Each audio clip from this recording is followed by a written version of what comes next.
Hi, Taurus. Welcome to your New Love, True Love reading. Everything you need to know about this reading is in the description box below.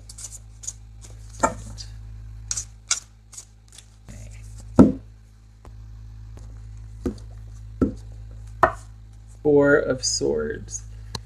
Taking a rest or a breather from a situation, or you're in recuperation or healing mode, or maybe that's the way you feel when you meet this person. Page of Wands, Ace of Wands, the Fool, Ace of Cups, Strength, could be Leo, Queen of Cups.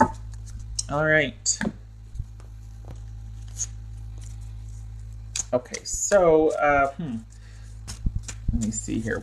As far as meeting, what they're gonna do, some job options for them. As far as when you meet this person, what they could be doing for a living, what kind of person they are. This could be somebody that is young at heart, obviously. This could be an illustrator or some kind of animator, graphic design artist, comic book author, children's book author, some field of creative work, community project, maybe like a youth community organizer, that sort of thing. This also could be somebody that's very curious and has kind of that passion or zest for life, very talkative, very friendly, enthusiastic, always wanting to be involved in the next project, loves to create things. And it could be that is also their downfall. So this person is probably going to reach out to you first. Could be a fire sign, but they definitely have those qualities that I mentioned. This could be Aries, Leo, or Sag. Probably going to reach out to you first and let you know that they're interested and go from there. You both could be basically traveling. You could meet while you're traveling, while you're following your own, maybe you both have jobs, but you're both following your own passionate interests. Could be a spiritual community, something along those lines, because this is about restoring faith, leap of faith, new beginnings, taking off on your own for a great new adventure.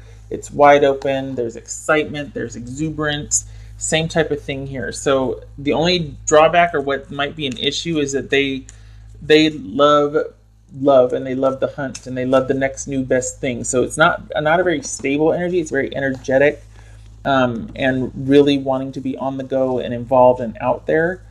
And as far as you, you love.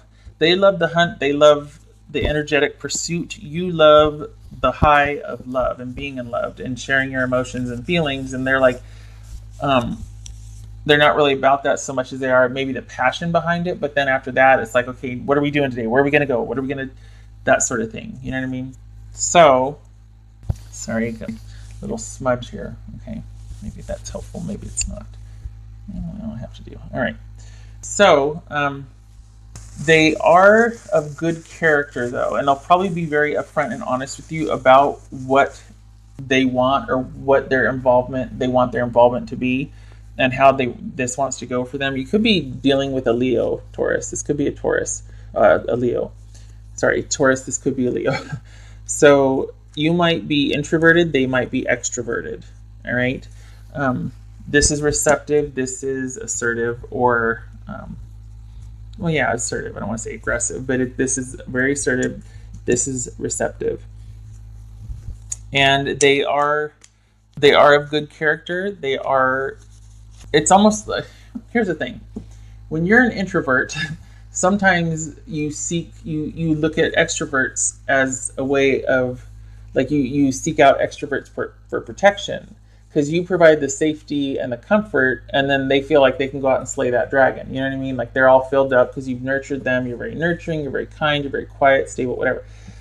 And they go out and they can take on the day, right? Well, the thing is, what recharges introverts' batteries is staying home, is staying inward, is going inward, is being removed, standing back, observing, watching, that sort of thing. They need time away to recharge. They only have so much, in their social battery, and then they're out of there. That's the exact opposite for an extrovert. They like to be in the middle of everything. That is life for them. That's how they recharge their battery. Too much time away from the action or where it's at or the hunt or the pursuit is draining for them. It's depressing. So there's disparate energy here as far as that goes. So just be aware of that there needs to be an understanding of each other's social threshold. Like, all right, you got another half hour in me, and then I'm a pumpkin. You know what I mean? We gotta get out of here, or I can't stay home all day today. We got to get out and do something. I'm gonna go nuts. That sort of thing. That just has to be an understanding. Okay. But it looks to be a loving, nurturing relationship. I mean, we've got strength and we got the Queen of Cups here. This could be, Taurus, you could be dealing with Leo, could be a Pisces, Cancer, or Scorpio. Okay, so either way, though, I feel like you're both going to be very protective of each other. And so that would suggest that there is an understanding of how you are and how they are. This is somebody that has honorable intentions, is of good character. They might be a little stubborn, but they will, whoopsie. Well, that just kind of flew out of there, didn't it? Okay.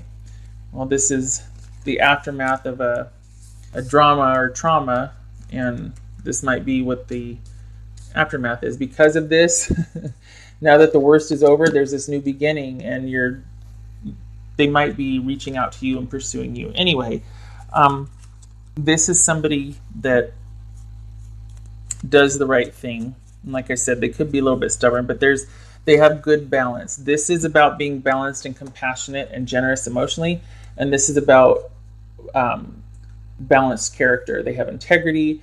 They got their animal side in check with their human side, and vice versa. This is just there's a balance there. So it's going to be an emotionally generous and reciprocal relationship, not to mention passionate. So maybe I get the sense that when you meet this person, it's going to feel like you're home. Like, oh, I can breathe. Yeah. All right. I was going to clarify, but I don't need to, and frankly, I don't want to jinx it. All right, Taurus, hang on a second here. Let's get some timing if we can. Timing. Let's go for a season. Timing. Oh, sorry. I have my own timing system. If you have yours, use yours, or you can combine the two for a bigger window if you want. If it's not an agreement, just FYI.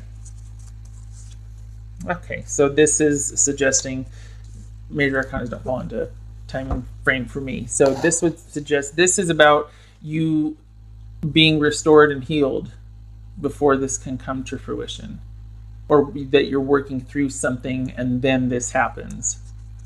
All right, so timing for Taurus.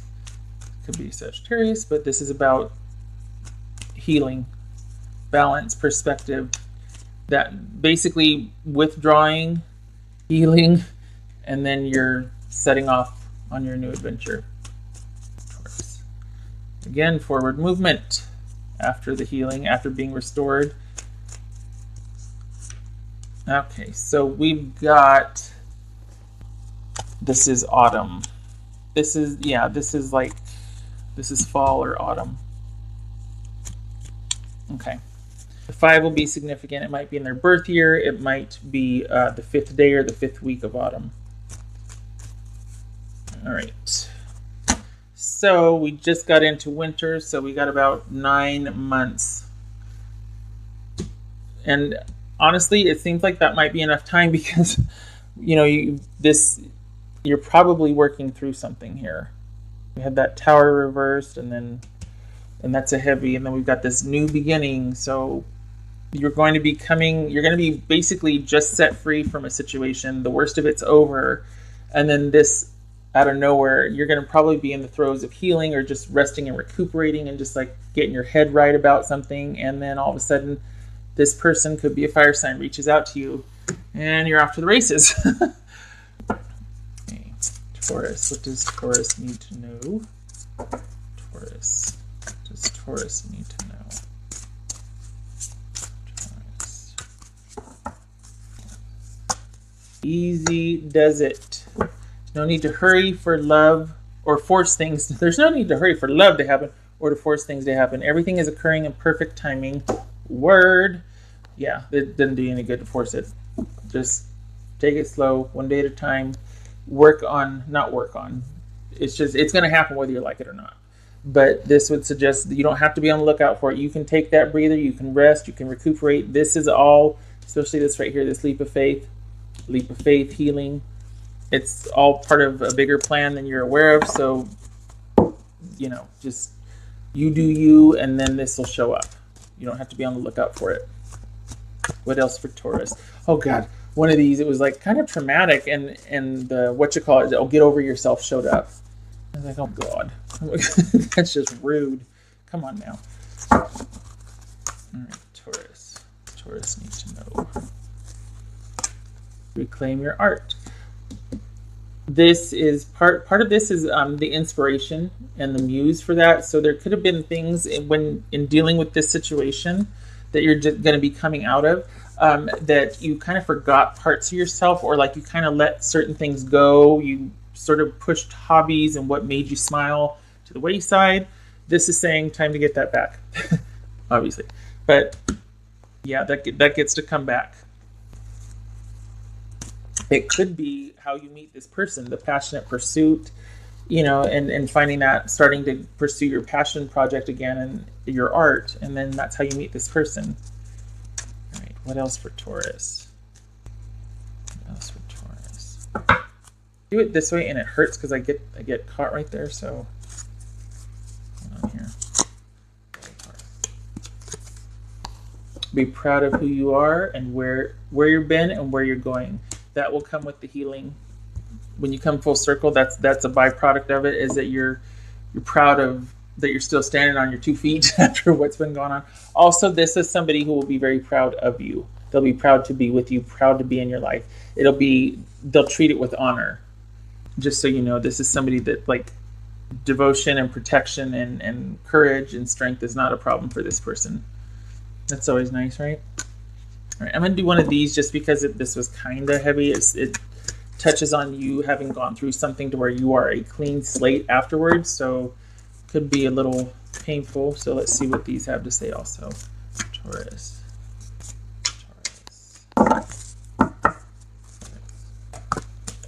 Ocean of eternal love. Healing. Yeah, there's a healing again. Creating or creativity. There's that creativity. And fertility. Whoa, Nelly, slow down. We just met. Let's not talk about fertility yet. This could just be expansion and growth with both of you, because we got the Queen of Cups here. Whoa, that's the mother. And then the Ace of Cups and the Wands. This could be birth of a baby. I mean, you know, the conception and then the birth of the baby, but we're getting ahead of ourselves here. This could be Pisces or Cancer. Also, we got that moon there, and it does speak of the ocean. So definitely a water sign. Could be. Yeah, ocean of eternal love. A very loving, reciprocal interaction or exchange. This could actually grow into something. It's not there. You got the two differing energies here, you know, passionate pursuit versus nurturing receptivity. But I mean, you know, this could be Cancer and Sag, or Cancer or Sag, somebody with that in their chart.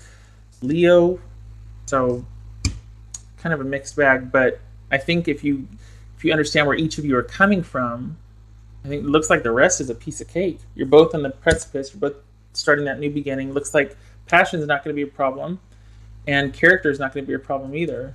2 cards of very good character here. Okay, all right, Taurus, shutting up. I hope this was helpful for you, and I really hope this happens. Honestly, we're talking about autumn and fall, but this looks like it'd be a very welcome reprieve for you.